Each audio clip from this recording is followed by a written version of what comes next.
اعلی حضرت عظیم البرکت مجدد دین و ملت امام احمد رضا خان فاضل بریلوی علیہ الرحمت والرضوان ارشاد فرماتے ہیں بھینی سہانی صبح میں ٹھنڈک جگر کی ہے.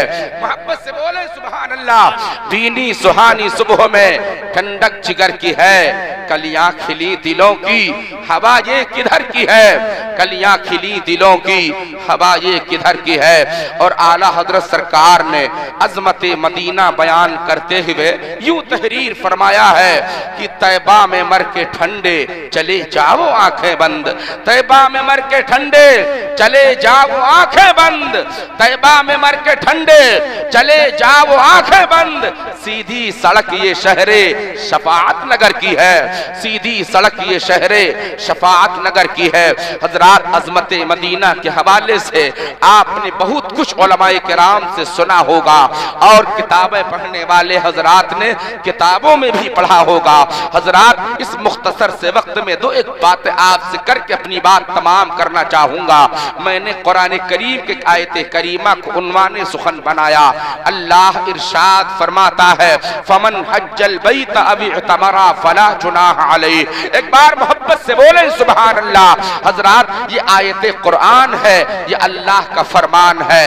رب کعبہ ارشاد فرماتا ہے کہ جس نے حج یا عمرہ کیا اس پر کوئی گناہ نہیں ہے. مطلب یہ ہے اللہ کے مقدس گھر کا طواف کرنے والا, حج خانہ کعبہ کرنے والا انسان یا عمرہ کرنے والا انسان گناہوں سے اس طرح پاک ہو جاتا ہے, اس طرح گناہوں سے پاک ہوتا ہے جیسے کہ آج ہی وہ اپنے ماں کے شکم سے بے گناہ پیدا ہوا ہو. ایک بار محبت سے بولیں سبحان اللہ.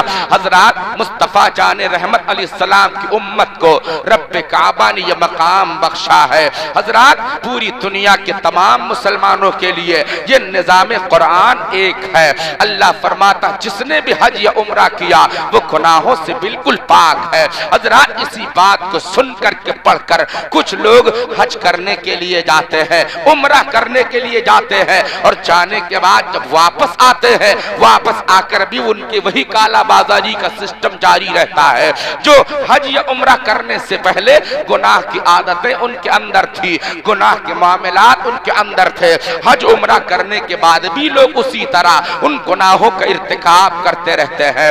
آپ ذرا اس آیت قرآنیہ کے حوالے سے یہ جملہ ملاحظہ فرمائیں. اللہ فرماتا جس نے حج کیا یا عمرہ کیا اس پر کوئی گناہ نہیں ہے, مطلب وہ گناہوں سے پاک ہے. مگر آپ یہ بات دھیان میں رکھیں کہ جو انسان حج یا عمرہ کر لیتا ہے وہ شخص گناہوں سے پاک ہوتا ہے جس نے خانہ کعبہ کا طواف کرنے کے بعد, اللہ کے مقدس گھر کا چکر لگانے کے بعد غلاف کعبہ تھام کر یا خانہ کعبہ کے سامنے کھڑے ہو کر اس نے رب کی بارگاہ میں یہ توبہ کیا اور وعدہ کیا مولا اب تک کہ میں نے جو گناہ کیا ہے, اب تک کہ مجھ سے جو غلطیاں سرزد ہوئی ہے, اے اللہ آج میں تیرے گھر کے سامنے کھڑے ہو کر ان گناہوں سے توبہ کرتا ہوں اور اے پروردگار عالم زندگی کا جو بقیہ حصہ ہے آنے والے وقت میں ان سارے گناہوں کو نہ کرنے کا وعدہ کر رہا ہوں. مطلب یہ ہے ہم نے پچھلی زندگی سے گناہوں سے توبہ کیا, آنے والی زندگی میں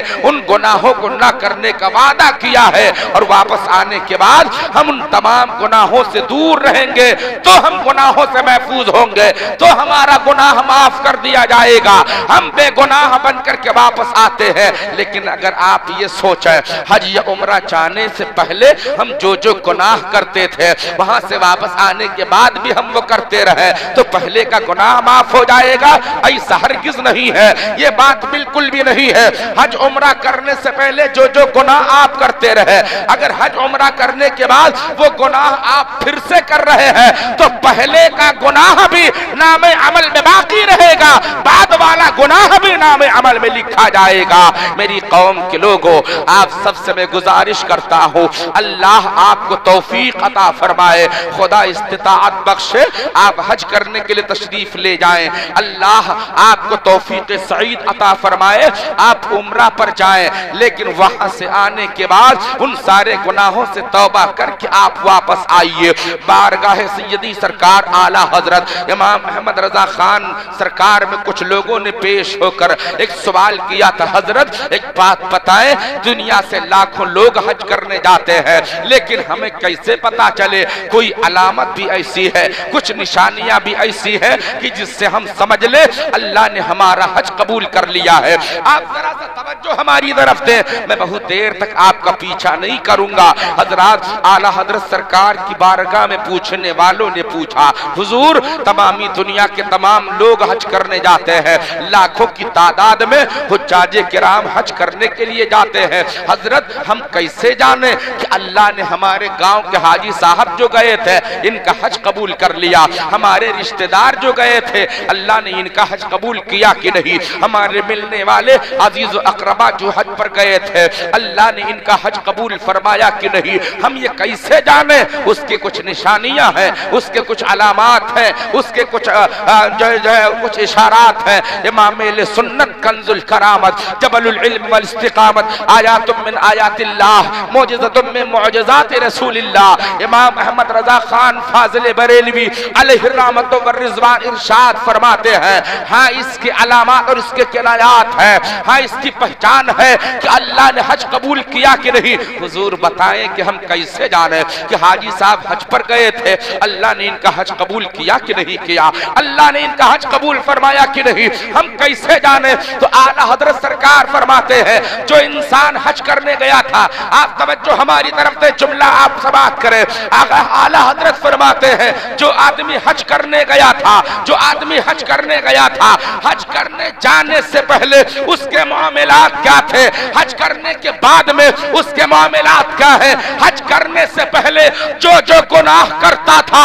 حج کرنے کے بعد بھی اگر وہ گناہ کر رہا ہے سمجھ لو اللہ نے حج قبول نہیں فرمایا۔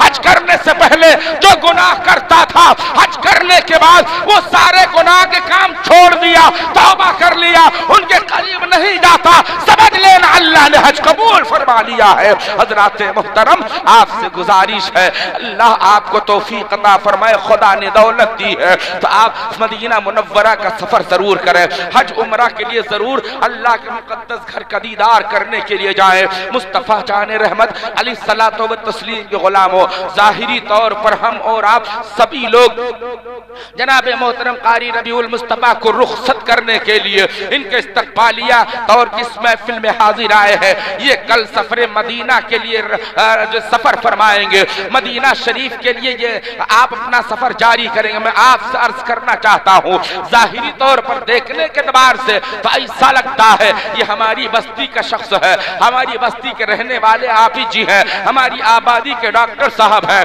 ہماری آبادی کے قاری صاحب ہیں، ہمارے رشتے میں چچا لگتے ہیں یا ہمارے ماموں خالو لگتے ہیں یا رشتے میں فلاں ہمارا ان کا تعلق ہے، ہم ان کو رخصت کرنے آئے ہیں، مگر نہیں ظاہری طور پر ہماری نگاہیں دیکھ رہی ہے ہماری بستی کا ایک فرد جا رہا ہے، ظاہری طور پر ہم دیکھ رہے ہیں ہماری آبادی کا ایک انسان جا رہا ہے، مگر حقیقت میں یہ جانے والا جو جا رہا ہے دنیا کا عام آدمی نہیں، یہ مدینہ شریف جانے والا مصطفیٰ کا مہمان بن کے جا رہا ہے، رسول اللہ کا مہمان جا رہا ہے۔ ہم نبی کے مہمان کو رخصت کرنے کے لیے اور اس کے ذریعے اس کے ہاتھوں اپنے آقا کی بارگاہ میں صلاۃ و سلام کا تحفہ پیش کرنے آئے ہیں۔ حضرات آپ سبھی حضرات انہیں رخصت کریں بھیجیں، ان کے ہاتھوں آپ یہ پیغام ضرور دیں، حضرت ترے رسول پر حاضری ہو، روضہ سرکار مدینہ کے قرب میں آپ کا جانا ہو، نبی کی سنہری جالیوں پر آپ کی نگاہ پڑے، سبز گنبد کو آپ ملاحظہ فرمائیں، منبر رسول کی زیارت کا شرف حاصل کریں، مدینے کی گلیوں سے آپ کا گزر ہو، مصطفیٰ کریم پیغمبر کی بارگاہ میں ہم غلاموں کا سلام عقیدت پیش کر دینا۔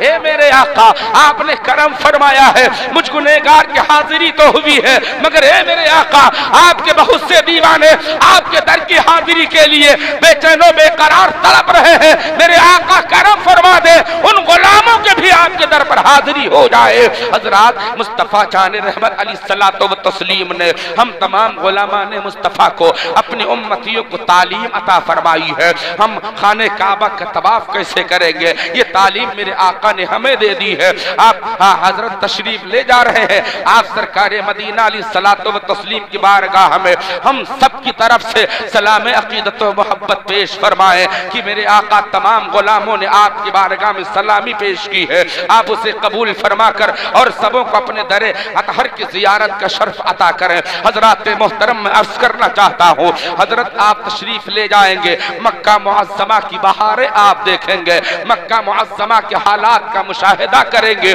اللہ کے پیارے حبیب علیہ السلام فرماتے ہیں کہ مکہ شریف وہ شہر ہے جہاں ایک نیکی کے بدلے میں اللہ تعالی 1,00,000 نیکیوں کا ثواب عطا فرماتا ہے۔ ایک بار محبت سے کہیں سبحان اللہ۔ حضرات میرے آقا فرماتے ہیں کہ مکہ کی سرزمین پر اگر انسان ایک نیکی کرتا ہے تو اس کے بدلے میں اللہ 1,00,000 نیکیوں کا ثواب عطا فرماتا ہے۔ اور آپ یہ بھی ذہن نشین کریں، اگر مکہ کی سرزمین پر کسی سے ایک گناہ واقع ہوتا ہے، ایک گناہ عمل میں آتا ہے تو اس کے نام عمل میں 1,00,000 گناہ بھی لکھے جاتے ہیں۔ اللہ اکبر، یہ مکہ معظمہ کی خاصیت ہے، مکہ شریف کی عظمت ہے اور یہ وہاں کا مقام و مرتبہ ہے۔ مگر ذرا در مصطفیٰ کی عظمت ملاحظہ ہو، مصطفیٰ جان رحمت صلی اللہ تعالی علیہ وسلم کے شہر محبت کا مقام دیکھیں۔ اب جو رسول کائنات علیہ الصلوۃ والتسلیم کے در اطہر شہر مقدس شہر مدینہ کی آپ فضیلت کو ملاحظہ فرمائے۔ مکہ میں ایک نیکی کرنے والا 1,00,000 نیکیوں کا ثواب پاتا ہے، ایک گناہ کرنے والا 1,00,000 گناہوں کا مستحق بنتا ہے۔ مگر مدینہ شریف کا مقام یہ ہے، مدینہ شریف کی سرزمین پر اگر کوئی شخص ایک نیکی کرتا ہے تو ایک نیکی کے بدلے میں اسے 50,000 نیکیوں کا ثواب ملتا ہے۔ آپ ذہن کو حاضر رکھیے گا، مدینہ شریف میں ایک نیکی کے بدلے میں 50,000 نیکیاں ملا کرتی ہیں، مکہ میں ایک نیکی کے بدلے میں 1,00,000 نیکیاں لکھی جاتی ہیں۔ مگر اسی کو پلٹ کر دیکھیں، اگر مکہ میں ایک گناہ ہوتا ہے اس کے بدلے میں 1,00,000 گناہ لکھے جاتے ہیں، لیکن شہر مصطفیٰ کی عظمت دیکھو، مدینہ میں اگر ایک گناہ ہوتا ہے تو اس کے بدلے میں 50,000 گناہ نہیں، ایک ہی گناہ لکھا جاتا ہے۔ اعلیٰ حضرت عظیم البرکت مجدد دین و ملت امام احمد رضا خان فاضل بریلوی ارشاد فرماتے ہیں، یا رسول اللہ تو زندہ ہے واللہ، تو زندہ ہے واللہ، میری چشم عالم سے چھپ جانے والے، میری چشم عالم سے چھپ جانے والے۔ حضرات طیبہ میں مر کے ٹھنڈے چلے جاؤ آنکھیں بند، طیبہ میں مر کے ٹھنڈے چلے جاؤ آنکھیں بند، سیدھی سڑک یہ شہر شفاعت نگر کی ہے۔ میں آپ سب سے عرض کرنا چاہتا ہوں میرے بھائی، اگر کبھی اتفاق ہو در رسول تک جانے کی تو یہ بات دھیان میں رکھیں، مدینہ شریف کے در و دیوار سے آپ گزریں، گلی کوچوں سے گزر فرمائیں، دھیان رکھیں، یاد رہنا چاہیے کہ آپ کے وجود سے وہاں کے کسی شخص کو تکلیف نہ پہنچے۔ آپ یہ بھی دھیان رکھیں، مدینہ شریف کی گلیوں میں گزرنے والے بہت سے جانور نظر آئیں گے، کسی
فرشتے شام سے صبح تک بارگاہ نبی میں درود و سلام کے خراج پیش کرتے ہیں۔ اے میرے بھائی، جب وہ فرشتگان رحمت بارگاہ رسول میں درود و سلام کا درود و سلام کی سوغات پیش کرتے تو کسی کو کوئی اعتراض نہیں۔ غلام مصطفیٰ، عاشق رسول، نبی کا دیوانہ، نبی کا نام لینے والا، نبی کا وفادار امتی نبی پر صلاۃ و سلام پڑھتا ہے، بہتوں کے پیٹ میں درد ہوتی ہے، بہتوں کو اعتراض ہوتا ہے، بہتوں کو تکلیف کا احساس ہوتا نہیں۔ میرے بھائی، مصطفیٰ کی بارگاہ میں درود و سلام پڑھنا یہ کوئی آج کی نئی بات نہیں ہے۔ درود و سلام بارگاہ مصطفیٰ میں پیش کرنا یہ فرشتوں کی سنت ہے، خود رب کائنات کی سنت ہے۔ حضرات، اللہ قرآن میں ارشاد فرماتا ہے کہ ان اللہ و ملائکتہ یصلون علی النبی، اللہ فرماتا ہے اے ایمان والو، اے ایمان والو، اے ایمان والو سنو، اللہ تعالیٰ اور اس کے فرشتے نبی پر درود و سلام بھیجتے ہیں۔ یا ایھا الذین آمنوا صلو علیہ وسلموا تسلیما، اے ایمان والو تم بھی نبی پر خوب درود و سلام بھیجا کرو۔ حضرات، آپ سے گزارش ہے بارگاہ رسول کائنات علیہ الصلوۃ والتسلیم میں آپ سے جتنا ہو سکے شب و روز اٹھتے بیٹھتے آپ ہر وقت بارگاہ رسول میں درود پاک کا خراج پیش کریں، درود و سلام کے نذرانے بارگاہ رسول کریم میں پیش کیا کریں۔ اللہ اس کا صلہ، اس کا اجر، اس کی جزا آپ کو دارین میں ضرور عطا فرمائے گا۔ حضرات محترم، رسول کائنات علیہ الصلوۃ والتسلیم کے در کی حاضری سبوں کو میسر نہیں ہے۔ اس دنیا میں بہت سے دولت مند ہے، اس دنیا میں بہت سے اہل ثروت پائے جاتے ہیں، اس دنیا میں بہت سے اہل ثروت پائے جاتے ہیں، مگر سبوں کو در رسول کی حاضری نصیب نہیں ہوتی ہے۔ در رسول کی حاضری اسی کو نصیب ہوتی ہے کہ جسے چاہا در پہ بلا لیا، جسے چاہا اپنا بنا لیا، جسے چاہا در پہ بلا لیا، جسے چاہا اپنا بنا لیا۔ یہ بڑے کرم کے ہیں فیصلے، یہ بڑے نصیب کی بات ہے، یہ بڑے کرم کے ہیں فیصلے، یہ بڑے نصیب کی بات ہے۔ حضرات، مصطفیٰ کریم پیغمبر علیہ الصلوۃ والتسلیم کے روضے اطہر کی حاضری کی طلب اور تمنا ہم تمام مسلمان مرد و عورت سبوں کے دلوں میں ضرور ہونا چاہیے۔ رب قدیر ہم تمام مسلمانان اہل سنت کو اپنے حبیب کا مقدس در دیکھنے کی توفیق رفیق عطا فرمائے۔ حضرات، کل کی جو مبارک و مسعود تاریخ ہے جسے 26 رجب شریف کہتے ہیں، کل کا دن گزار کر جو 27ویں شب آنے والی ہے، اسی 27ویں شب میں ہی اللہ تعالیٰ نے اپنے حبیب کو اپنا دیدار خاص عطا فرمایا تھا۔ ایک بار محبت سے کہہ دیں سبحان اللہ۔ حضرات، اسی 27ویں رجب کی تاریخ میں 27ویں شب میں اللہ رب کائنات نے اپنے حبیب کو اپنی بارگاہ خاص میں بلایا، اپنے قرب خاص میں بلا کر بہت بڑا انعام و اکرام سے نوازا ہے۔ حضرات، عظمت رسول کے حوالے سے بہت ساری باتیں آپ سے کی جا سکتی ہیں، مگر چونکہ وقت کے دامن میں اتنی گنجائش نہیں ہے، بس صرف ایک بات آپ کے سامنے عرض کر کے میں اپنی بات تمام کرتا ہوں۔ حضرات، آج دنیا میں بہت سے لوگ اس بات کا دعویٰ کرتے ہیں کہ رسول اللہ کے چاہنے سے کچھ نہیں ہوتا۔ ایک بار کہہ دیجئے معاذ اللہ رب العالمین۔ حضرات، دنیا میں لوگ طرح طرح کا پروپیگنڈا کرتے ہیں، طرح طرح کی واہیات، بے بنیاد من گڑھنت باتیں تیار کرتے ہیں کہ مصطفیٰ جان رحمت کے چاہنے سے کچھ نہیں ہوتا، نبی کے اختیار میں کچھ نہیں ہے، نبی کے پاور میں کچھ نہیں ہے۔ حضرات، میں عرض کرنا چاہتا ہوں، یہ لوگوں رسول کائنات کا اختیار دیکھنا چاہتے ہو، جو لوگ اختیار مصطفیٰ کے منکر ہیں انہیں کے لیے لمحہ فکریہ ہے، انہیں سمجھنا چاہیے، غور کرنا چاہیے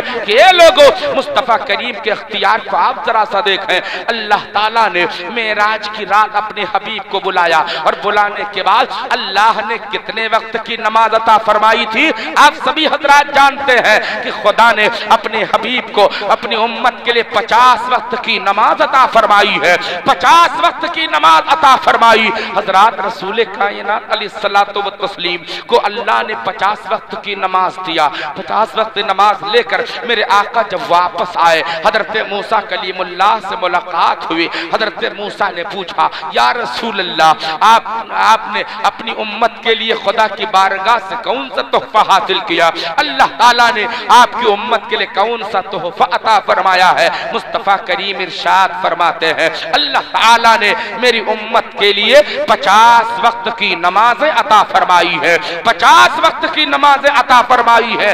آپ ذرا سا ذہن کو حاضر رکھیے گا، حضرت موسیٰ کلیم اللہ نے پوچھا، سرکار نے بتایا 50 ٹائم کی نمازیں اللہ نے دی ہے، تو خدا کے حبیب علیہ الصلوۃ والتسلیم کی بارگاہ میں حضرت موسیٰ عرض کرتے ہیں، یا رسول اللہ آپ کی امت بہت کمزور ہے، 50 وقت کی نماز ادا نہیں کر پائے گی، یا رسول اللہ آپ خدا کی بارگاہ میں پھر جائیں اور جانے کے بعد کچھ کم کروائیں۔ میرے آقا تشریف لے گئے، اللہ رب کائنات نے 5 وقت کی نماز کم کر دیا، معاف کر دیا، 45 وقت کی نماز لے کر واپس ہوئے۔ موسیٰ کلیم اللہ نے پھر پوچھا، سرکار نے بیان فرمایا 5 وقت کی نمازیں کم ہو گئی، 45 وقت کی نمازیں بچی ہے۔ موسیٰ نے پھر عریضہ پیش کیا، یا رسول اللہ اب 45 وقت کی نماز بھی آپ کی امت نہیں پڑھ پائے گی، آپ جائیے اور کم کروائیے۔ توجہ سے سنیے گا، میرے آقا علیہ السلام پھر واپس گئے، حضرت موسیٰ بار بار پوچھتے رہے، سرکار خدا کی بارگاہ میں جاتے رہے، حضرت موسیٰ ہر بار یہی کہتے رہے، یا رسول اللہ آپ کی امت بہت کمزور ہے، آپ کی امت بہت نادار و ناتما ہے، یا رسول اللہ آپ کی امت اتنے وقت کی نمازیں نہیں پڑھ پائے گی، بہت کمزور ہے، جائیے اور کم کروائیے۔ سرکار واپس جاتے رب کی بارگاہ میں، اللہ ہر مرتبہ 5 وقت کی نمازیں کم کر دیتا، 50 وقت کی نماز دے کے بھیجا تھا۔ سرکار خدا کی بارگاہ میں 9 مرتبہ گئے اور 9 مرتبہ میں 5 وقت کی نمازیں کم ہوتی رہی، گویا کہ سرکار 9 مرتبہ خدا کی بارگاہ میں گئے اور 9 مرتبہ میں 5 وقت کی نمازیں کم ہو کر 45 وقت کی نمازیں معاف ہو گئی، 5 وقت کی نمازیں بچی ہیں۔ اب جو حضرات نمازیں پڑھنے میں بڑی دقت کا احساس کرتے ہیں، نمازیں پڑھنے میں جو لوگ کوتاہی سے کام لیتے ہیں، نماز پڑھنے کے لیے جو انسان اپنے دل میں محبت اور لگاؤ نہیں پاتا، وہ سوچ رہا ہوگا سرکار ایک چکر اور چلے گئے ہوتے تو ہم لوگوں کی تکلیف دور ہو جاتی، اگر آقا ایک مرتبہ اور چلے گئے ہوتے تو ان 5 نمازوں کا بھی کام فائنل ہو جاتا۔ مگر آپ ذرا سا ذہن کو حاضر رکھیے گا، حضرت موسیٰ کلیم اللہ نے پھر کہا تھا، یا رسول اللہ 5 وقت کی نماز ہے، اتنے وقت کی نماز بھی آپ کی امت نہیں پڑھ پائے گی، اب بھی بہت زیادہ ہے، آپ کی امت بہت کمزور ہے۔ سرکار مدینہ کا جواب سنو، اللہ کے حبیب فرماتے ہیں، اے موسیٰ کلیم اللہ اب مجھے اپنے رب کی بارگاہ میں جاتے ہوئے شرم آتی ہے۔ حضرات کچھ لوگ کہتے ہیں کہ سرکار مدینہ علیہ الصلوۃ والتسلیم کے حوالے سے طرح طرح کی بکواس کرتے ہیں، حضرات جملے حدیث پاک کے حوالے سے یہی کتابوں میں ملتے ہیں۔ سرکار نے فرمایا تھا، اے موسیٰ کلیم اللہ اب مجھے اپنے رب کی بارگاہ میں جاتے ہوئے شرم آتی ہے۔ حضرات اس میں حکمت کیا تھی؟ حضرت آدم علیہ السلام سے لے کر عیسیٰ پیغمبر تک لاکھوں نبی دنیا میں تشریف لائے ہیں، کوئی اور پیغمبر راستے میں نہ ملا، حضرت موسیٰ کلیم اللہ ہی سے ملاقات کی ہوئی،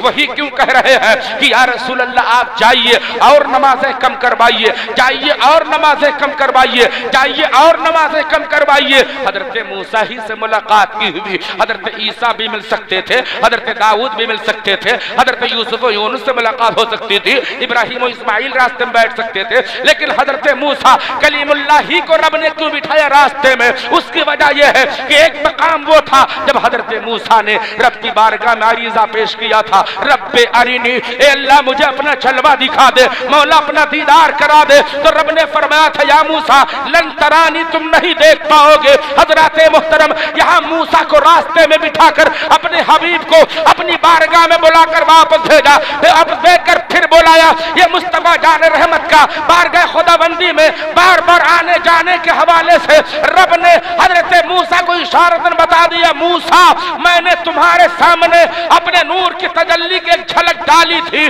تو تم بے ہوش ہو گئے، یہ تمہارا مقام تھا، یہ حبیب اللہ کا مقام ہے، محبوب آ رہے ہیں جا رہے ہیں، ان کا دیدار کرو گے میرا دیدار ہو جائے گا۔ اللہ کے حبیب فرماتے ہیں، من رآنی فقط رأى الحق، مصطفیٰ فرماتے ہیں جس نے مجھے دیکھا اس نے رب کو دیکھ لیا۔ حضرات یہ دیدار مصطفیٰ کا مقام ہے۔ میں عرض کر رہا تھا رسول کائنات 5 وقت کی نمازیں لے کر آئے ہیں، اب میں پوری دنیا سے کہنا چاہتا ہوں، اے لوگوں جن کا عقیدہ یہ ہے مصطفیٰ کے چاہنے سے نبی کی چاہت سے کچھ نہیں ہوتا، ان سے کہوں گا کہ تم 50 وقت کی نمازیں پڑھو۔ ہم اہل سنت والجماعت کا عقیدہ یہ ہے کہ مصطفیٰ نے جو چاہا وہ ہوا ہے، مصطفیٰ جو چاہتے وہ ہوتا ہے، اور مصطفیٰ قیامت میں جو چاہیں گے وہی ہوگا۔